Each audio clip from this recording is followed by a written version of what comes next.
Bom dia, irmãos e irmãs. Que a graça do nosso Deus Altíssimo seja derramada sobre as nossas vidas agora. Que Deus nos dê discernimento para entendermos qual a mensagem dele para nós. O que a palavra dele, na segunda carta de Paulo a Timóteo, no seu capítulo 2, do versículo 1 ao 13, o que ele está dizendo para você. Paulo, ele estava falando com Timóteo, que era um filho na fé, que ele tanto amava. E Paulo, na ocasião em que mandou essa carta para Timóteo, ele estava preso por causa do evangelho de Cristo, tratado como malfeitor. Estava ali na prisão, mas como ele falou, que a palavra de Deus, ela não estava algemada, ela não estava presa, só o corpo dele que estava preso, mas a palavra tinha que prosseguir. Então ele manda esta segunda carta para Timóteo, dando ânimo a Timóteo, coragem, e esclarecendo para ele o que é ser um bom soldado de Cristo.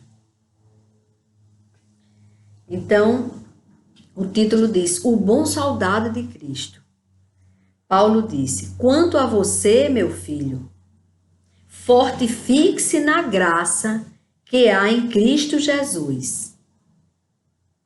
E o que você ouviu de mim na presença de muitas testemunhas, isso mesmo transmita a homens fiéis, idôneos, para instruir a outros. Ou seja, essa palavra que você recebeu, você conheceu a verdade do Evangelho, você agora vai transmitir para homens idôneos, para que eles transmitam para outros, para que a palavra de Deus alcance a todos.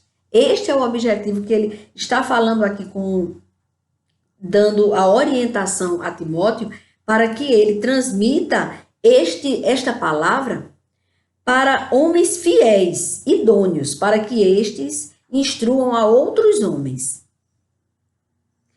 E aí ele diz no versículo 3 a Timóteo, participe dos meus sofrimentos como bom soldado de Cristo.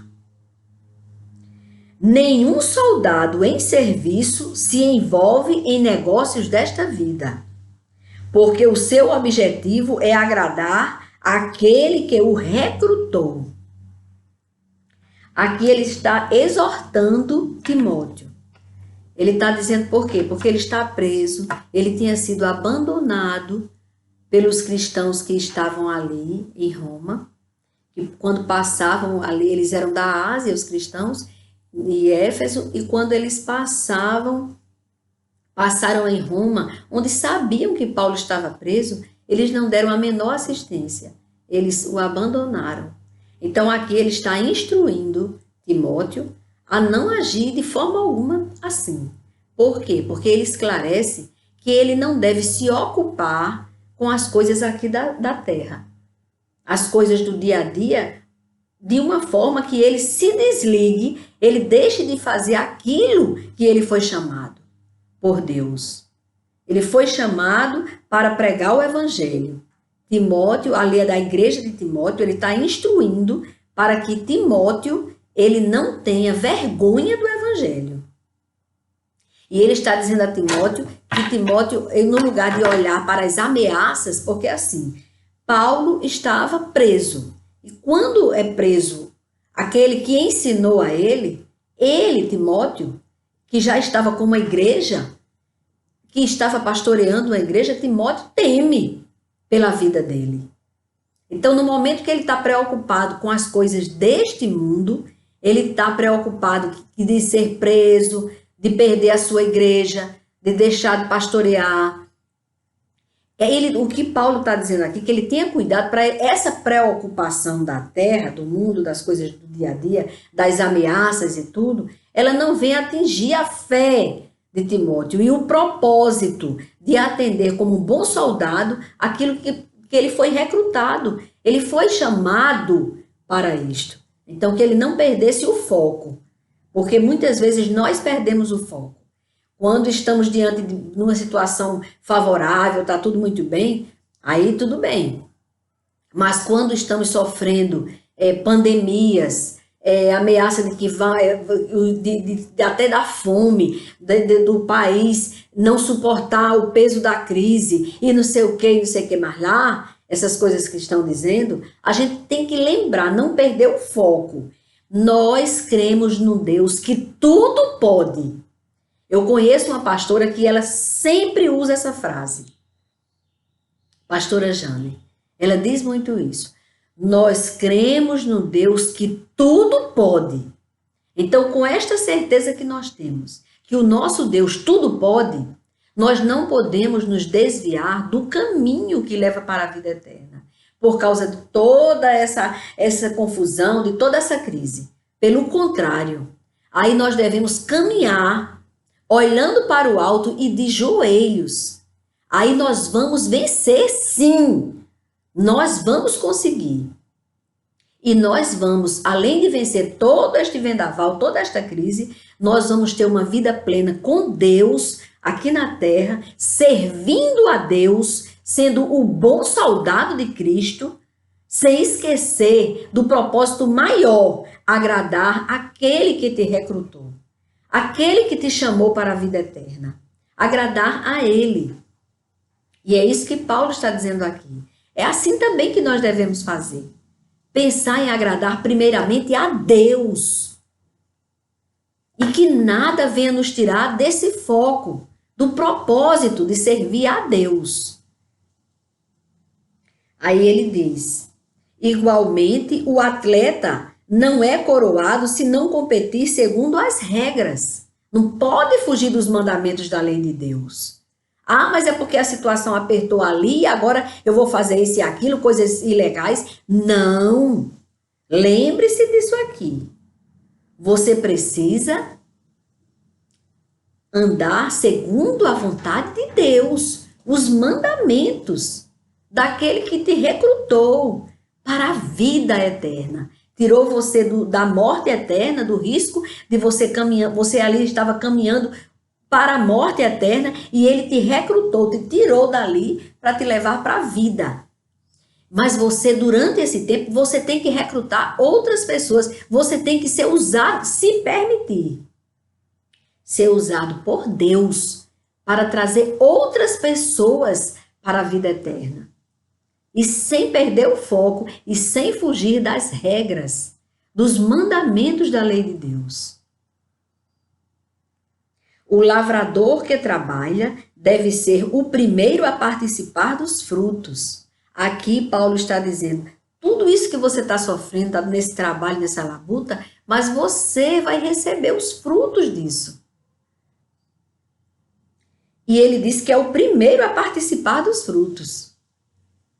Pense bem no que acabo de dizer, porque o Senhor dará a você compreensão em todas as coisas. Lembre-se de Jesus Cristo, ressuscitado dentre os mortos, descendente de Davi, segundo o meu evangelho. É por ele que estou sofrendo até algemas, como malfeitor. Aqui ele está falando da situação que ele estava vivendo no momento que ele fez a carta.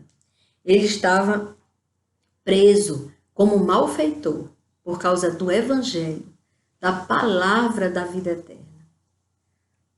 Mas a palavra de Deus não está algemada. Por esta razão, tudo suporto por causa dos eleitos. Ele está preocupado com os eleitos.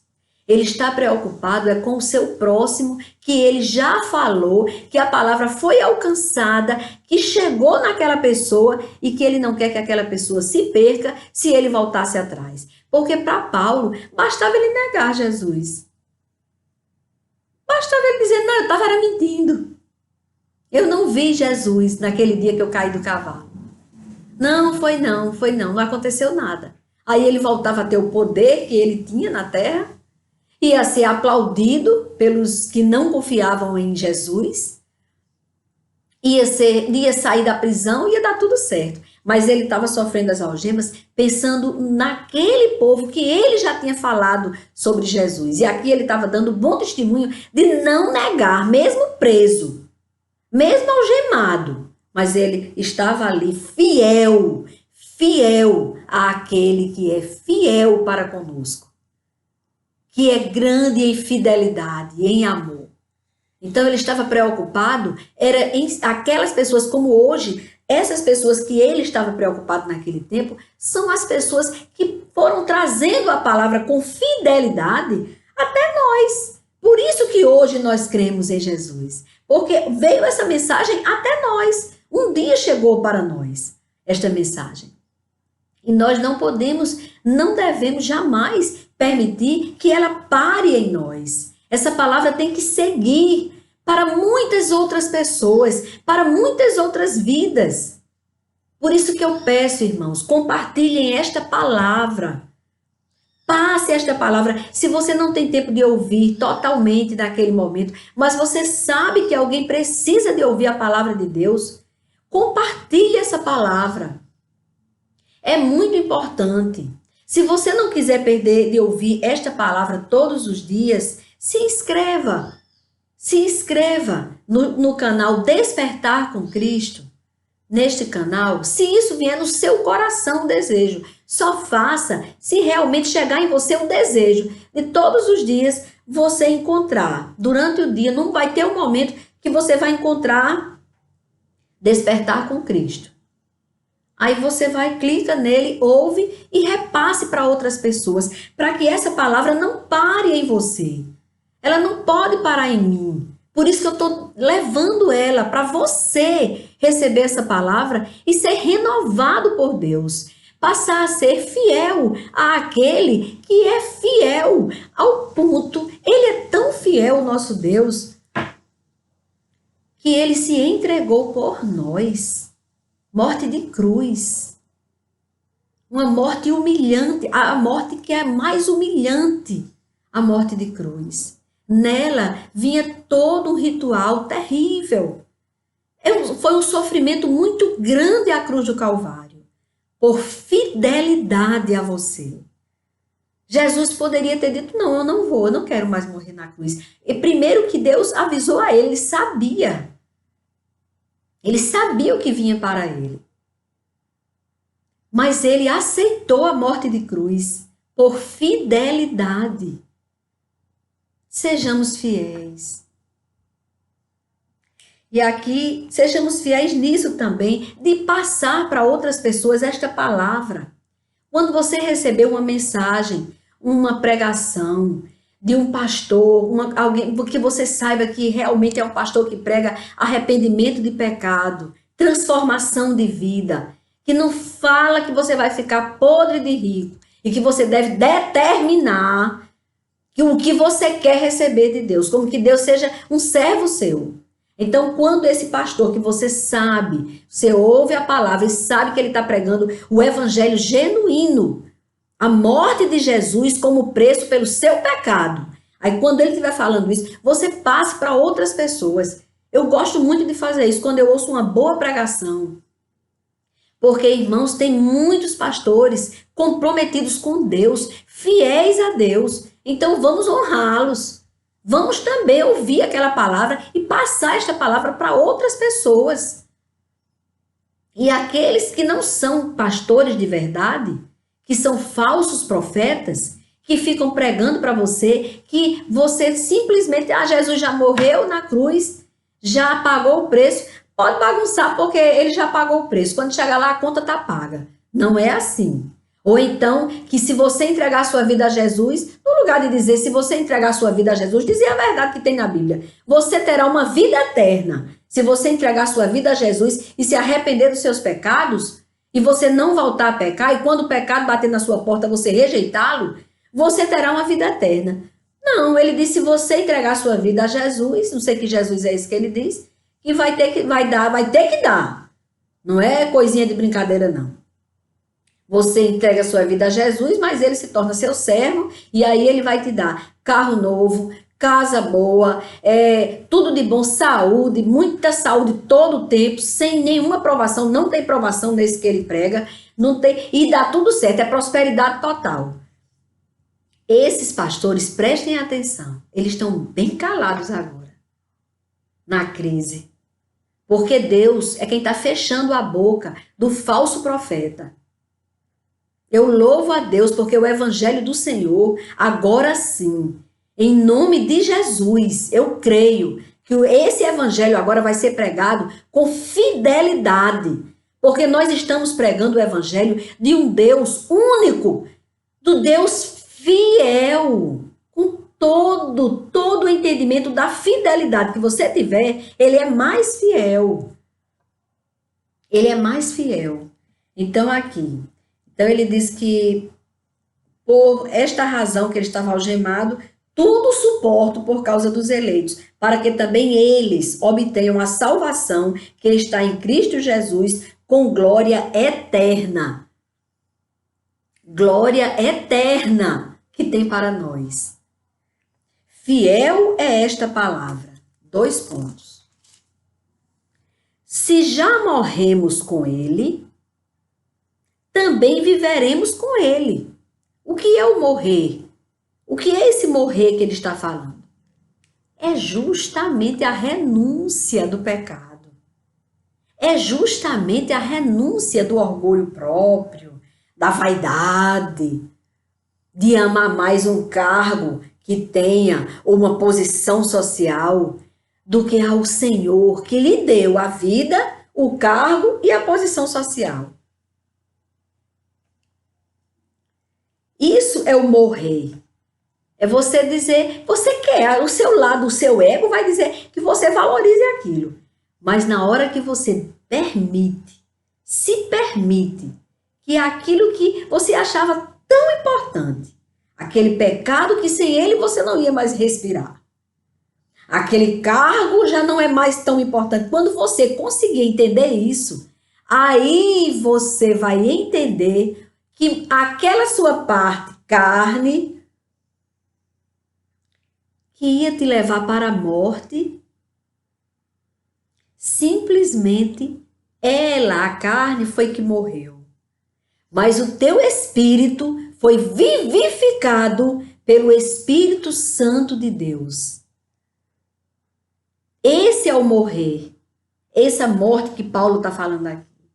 Aí ele disse, se já morremos com ele, se o nosso eu ficou lá embaixo e o Espírito Santo de Deus ficou acima, se você permitiu que você diminua e que ele, o autor de sua vida, cresça em você, então morremos com ele. Também viveremos com ele. Olha só, se você renuncia ao pecado e renuncia às coisas do mundo, você vive consciente que ele é o Senhor e Salvador de sua vida, que o seu fôlego de vida depende dele e não daquele pecadinho tão bonzinho que estava te levando para a morte, ou então tanta besterol que tem no mundo, que o povo valoriza tanto, carro, casa, posição social, cargo não sei o quê, cargo isso, cargo aquilo. Ontem eu estava ouvindo uma coisa, graças a Deus é até antiga, que meu esposo me mostrou, um homem foi ser testemunha numa audiência, e aí o juiz, o homem falou, naturalmente com todo respeito, mas falando como ele sabia falar. Não, o que eu soube é que aconteceu assim, assim, menino, de repente, o juiz pensando que era Deus, disse, epa! Lá na sua casa você pode falar assim, aqui não. Aqui você tem que falar com a excelência que está aqui.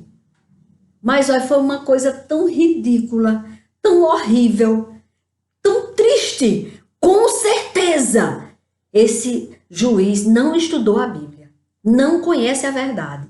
Por isso que fez uma coisa tão desprezível o que ele fez. Tratou o próximo dele como que fosse menor do que ele, porque ele é um juiz e o rapaz era uma testemunha. Um senhor, na verdade não era nem um rapazinho não, Era um senhor. Ele desrespeitou tanto esse senhor, e no final, esse senhor, quando, que ia falando para pedir desculpa, ele não podia falar. Só quando ele determinasse, liberasse para ele pedir desculpa e perdão, para não responder por desacato.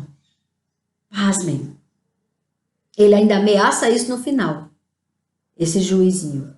Juizinho para mim. A pessoa que fala desse jeito com o ser humano, o seu próximo, ele realmente é pequenininho, viu? Bem pequenininho.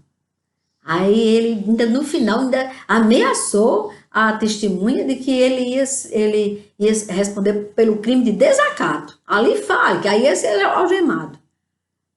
Sabe? Mas vamos voltar à palavra de Deus. Porque é isso que me dá paz. Porque quando eu ouço uma coisa, que é uma injustiça, uma coisa assim, eu fico meio exaltada, me perdoem. Porque Deus quer que a gente ame até esse juizinho e ore por ele. Então Deus me dobra nisso. Entendeu? Porque eu fico revoltada com uma coisa, porque eu vejo que ele ali, o eu dele era tão poderoso, tão vivo, mas o espírito dele estava morto. É isso que eu deveria ter falado e pronto.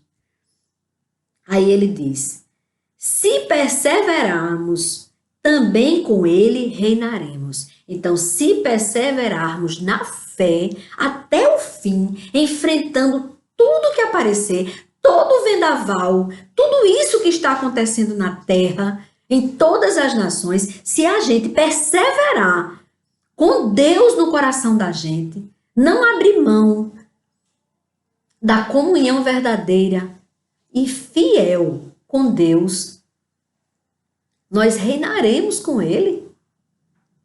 É o que tem aqui, irmãos. Segunda carta de Paulo a Timóteo, no capítulo 2, no versículo 12. Se perseverarmos, também com ele reinaremos. Se o negamos, ele, por sua vez, nos negará diante do Pai. Olha a complicação de negar o Senhor. Olha a complicação. Se somos infiéis, agora vejam, irmãos, o último versículo. Se somos infiéis ao Senhor, Ele permanece fiel. Sabe por quê?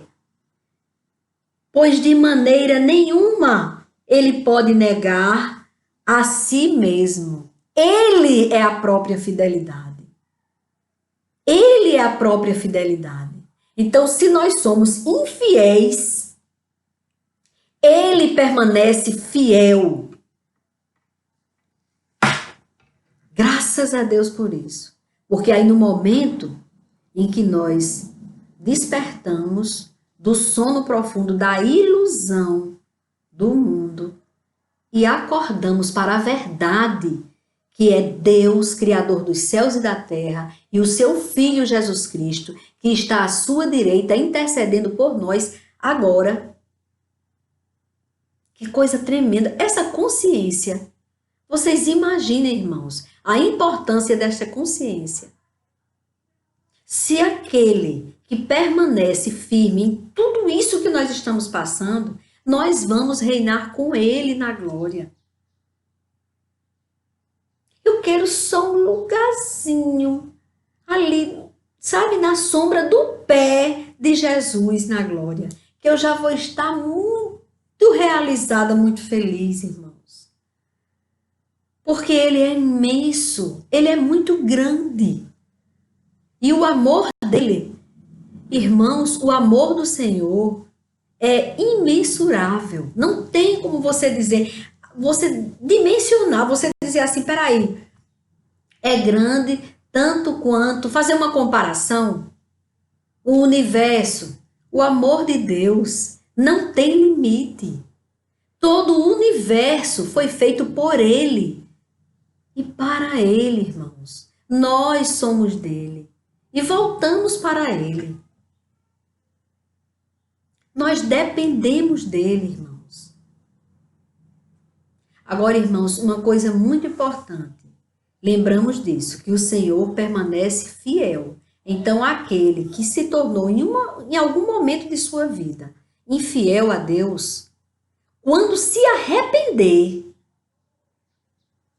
da sua infidelidade, do seu pecado, ele, por ser fiel e por permanecer no mesmo lugar, de braços abertos esperando você, ele vai te receber de volta. E o sangue que Jesus derramou na cruz vai te purificar, te lavar de todo o pecado, de toda a sujeira que você estava. E você, como filho pródigo, volta para os braços do Pai.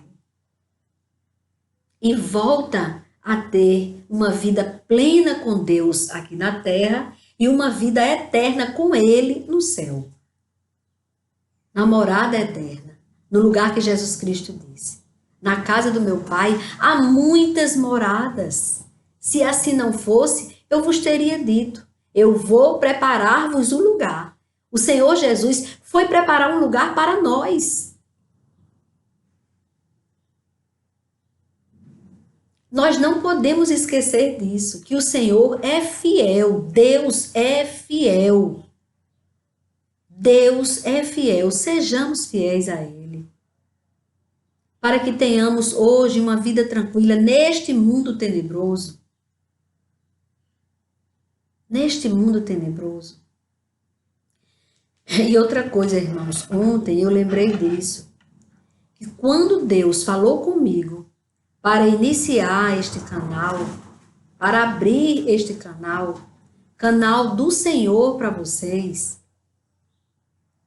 Ele disse que deveria ser com oração, deveria haver uma oração e também um espaço para que eu pudesse ler nos comentários algum testemunho.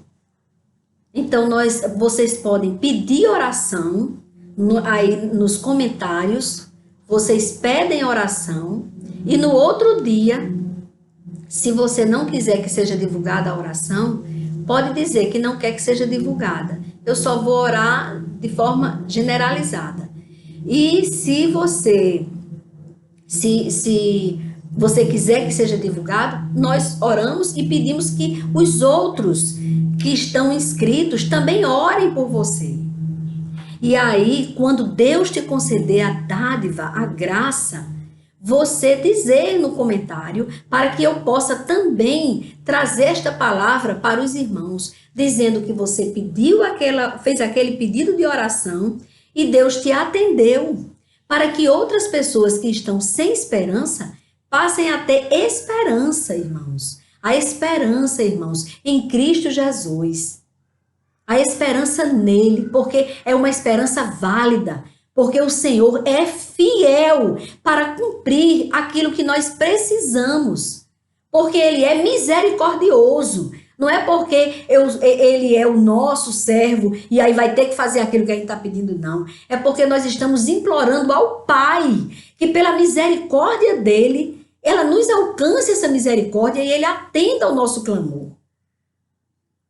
E aí, nesse espaço de comentários, se você colocar um testemunho, eu vou falar sobre o seu testemunho, tá certo? Esse é o projeto de Deus. Então, nós falamos, abrimos a palavra que Ele nos traz, fazemos um comentário sobre ela, sobre essa palavra, e oramos. E eu quero deixar totalmente aberto para você fazer um pedido de oração no canal, e no dia seguinte eu intercedo por ele e nós vamos orar e nós vamos descansar na grandeza de Deus. Nós vamos entregar a causa que chegar neste canal diante do Senhor. Amém, irmãos? Então vamos fazer uma oração para encerrar.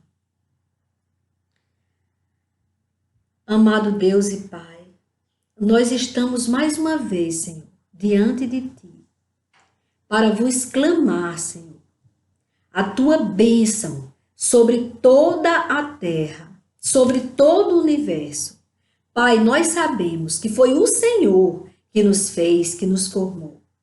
E sabemos, Pai, que o Senhor está no controle de todas as coisas, que o Senhor está conosco nesta crise que nós precisamos enfrentar, que nós estamos enfrentando porque estávamos meio que amortecidos. Então o Senhor está nos sacudindo e eu te louvo, porque é o Senhor que está nos sustentando nesta situação de crise.